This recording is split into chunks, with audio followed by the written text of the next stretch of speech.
One of the most fascinating developments in recent Warriors books has been the way the clans have responded to their post-Firestar world. Within ThunderClan, we've seen the once confident and accomplished Bramblestar flounder in his attempt to mirror the sentiments and values of his old mentor and leader. By contrast, a very vocal and explicit movement against Firestar's perceived interventionist attitude has become the focal point of inter-clan political discussions. It's now quite common to hear a cat from ShadowClan mock ThunderClan cats for wanting to get involved in everyone's business, or for a RiverClan cat to scoff at Firestar's inability to butt out of everybody's lives, even after he's joined StarClan. This misunderstanding of who Firestar was and what he stood for is critical in explaining the directions the clans have gone in the new books, as well as highlighting the flaws and mistakes that plague both the cats of Warriors and we the people here in the real world. Let's get one thing straight.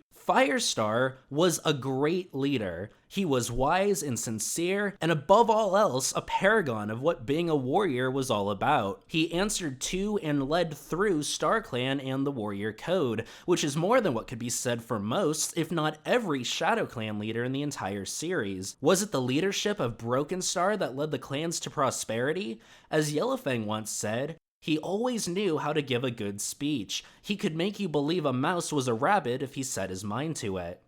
See, unlike Firestar, Brokenstar was never a servant of his clan on behalf of StarClan and the Warrior Code. For Brokenstar, like so many tyrants in both the fictional Warriors universe and our own, the world begins today. History, truth, and progress are all made through me. That's the attitude that these people have. The same can be said for Tigerstar, who saw the Warrior Code and clan tradition as nothing more than a tool to mask and justify his plethora of immoral actions. There's no humility, no presumption of fallibility on their part. This isn't to say that Firestar was a strict, unwavering follower of the code in the way that Hollyleaf was, because the fact of the matter is that Firestar always had a very big heart, which at times led him outside the code. He cared about the well-being of everyone, regardless of whether or not they reciprocated. Even after Rowanstar had done everything in his power to destroy the relationship between their two clans, Firestar still refused to ever neglect his old friend or win clan whenever they were in trouble. As a young warrior, Fireheart went behind the back of his leader, Bluestar, on multiple occasions to give aid to a starving River clan, to prevent an unnecessary battle with an innocent Wind clan, and to help Cinderpelt nurse critically ill Shadow Clan cats back to health. By the time he was made leader of the forest, Firestar had broken the warrior code in order to help cats in all three rival clans at the risk of ruining his own reputation and already fragile status as a former kitty pet living in ThunderClan. Then, of course, as leader, he was the one to organize and lead the resistance against Tigerstar's brutal and genocidal coalition in order to preserve the structure of the forest as ordained by a warrior code that he was not born and raised in,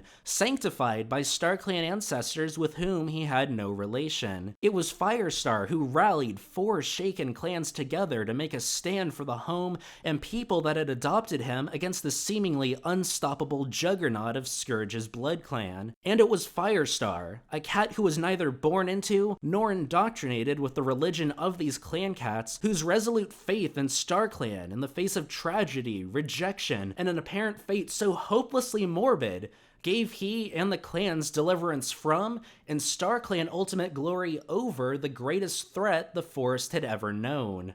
So allow me to humbly correct the cats of A Vision of Shadows, whose very existence and prosperity was preserved by Firestar. The fact of the matter is there will always be doubters and complainers, no matter what you do. As soon as things became inconvenient, we saw everyone from Rowanstar to Blackstar turn their backs on Firestar, the Warrior Code, StarClan, or all three in subsequent books. Now, there's a lesson to be learned here, and we even see these very sentiments reflected in the most important book in Western literature, the Bible. The story of Exodus and its characters and themes in many ways echoes, or rather is echoed, within the Warriors series. Moses, like Firestar, was essentially an outsider who was chosen by the Lord to deliver the Israelites from their grim existence in Egypt. Moses was hesitant to take on this role that the Lord had assigned to him, lamenting to him, "Oh, my lord, I am not eloquent, either in the past or since you spoken to your servant, but I am slow of speech and of tongue. Please send someone else." Moses sees himself as an unremarkable man and, in fact, incapable of carrying this massive burden that God had placed on him. Likewise, in the darkest hour, we see Firestar doubting his own ability to deliver his people from the threat of Tigerstar and Scourge. This is what it means to be a leader, Firestar realized. He did not know if he could endure the pain of it, even though he knew that when dawn came, he would take up the burden StarClan had laid on him. Please, StarClan, help me to bear it well. Despite everything he's already accomplished, Firestar isn't sure whether he can overcome this threat, and pleads with StarClan to help him bear this responsibility. In the same way, Moses goes about his seemingly impossible task through the Lord, who tells Moses that, "I will be with your mouth and teach you what you shall speak." In the end, both Firestar and Moses overcome their enemies with the help of the miracles of their respective faiths. In doing so, both of them demonstrate the full power and superiority of their faiths over those of the others. Firestar and StarClan defeat and save the clans from the godless clan of Scourge, with the help of the extra lives granted to him by StarClan, while Moses and the Lord deliver the Israelites from the oppression of Pharaoh and his coterie of gods and magicians in Egypt. The ultimate message of the Exodus story is best summed up in chapter 14, verse 14, as Pharaoh's army closes in on the Hebrews against the Red Sea. Moses tells the panicking Israelites,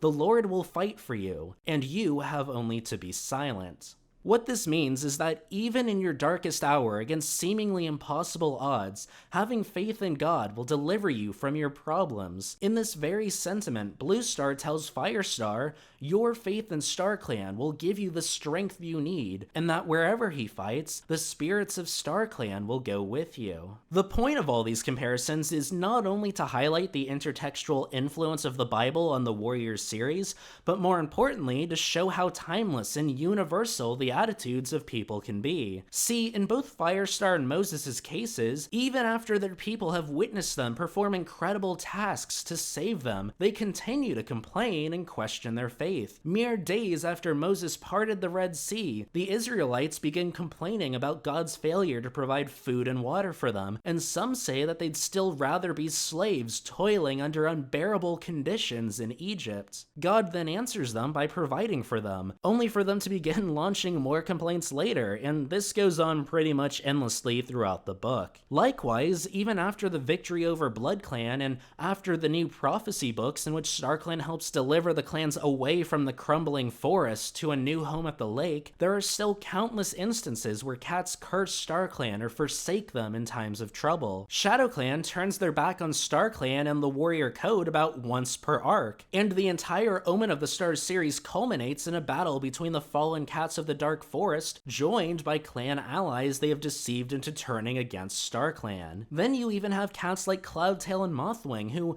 go their entire lives never believing in StarClan despite overwhelming evidence of their existence. By the time of A Vision of Shadows, we see just how far opinions have generally shifted in the clans. Firestar is no longer celebrated outside of ThunderClan, with the rest of the clans having succumbed to what's likely jealousy and having not been represented by such a great leader. We see this attitude culminate at the end of the Apprentice's quest, when Rowanstar insists on taking Violet Kid away from her sister and ThunderClan just so ShadowClan can share the glory of being a part of the next prophecy. Firestar's legacy was one of bringing the clans together when necessary, and committing to live a life in honor of StarClan. By contrast, Rowanstar and OneStar now see StarClan as a way to attain glory for themselves and their clans, rather than the other way around. Envy has so corrupted these cats that ShadowClan begins breaking apart, as their youth no longer feel any kind of connection to or understanding of StarClan or the Warrior Code. Meanwhile in ThunderClan, Bramblestar proves to be a generally indecisive indecisive and weak leader as he struggles to try to mimic Firestar as a leader, rather than live by the general principles that Firestar adhered to, having faith and trusting StarClan, the warrior code, and his heart in order to make decisions. When Bramblestar watches Rowanstar traumatically separate Violet Kit from her sister and only home, he isn't acting under any of these guidelines. StarClan would never approve of a leader with Rowanstar's motivations doing what he did. Meanwhile, the warrior code says no warrior should ever neglect a kid in need or distress. And finally, in his heart, Bramblestar should know better than most how horrible it is to lose a sibling to ShadowClan of all places, having watched Tawny Pelt join Tigerstar there back in the original series. Unlike Bramblestar here, Firestar was prepared to fight for his clan, even over petty territory disputes. Whenever he did make concessions, such as giving useless territory to ShadowClan, he did it knowing that he and his heart as well as StarClan could not allow blood to be spilt under such pointless circumstances. Additionally, his own mentor and spiritual guide Bluestar was prepared to go to war with RiverClan in order to protect Greystripe's kits, and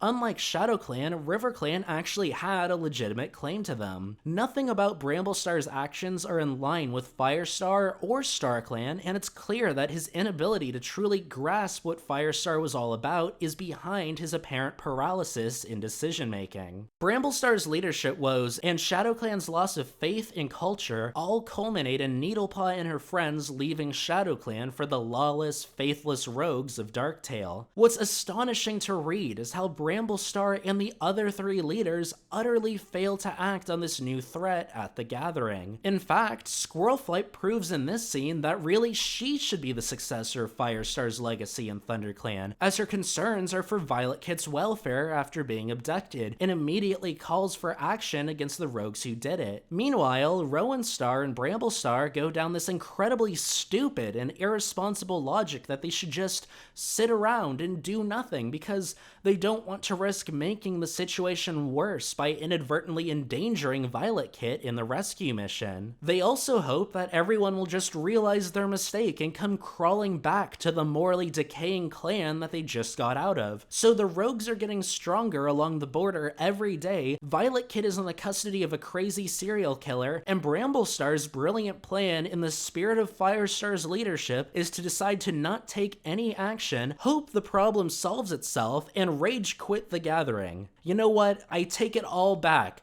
Bramblestar, my friend, I humbly present you with the prestigious Neville Chamberlain Trophy and Jimmy Carter Medal for totally understands how to deal with a looming hostile foreign threat award. Congratulations, you've earned it, buddy.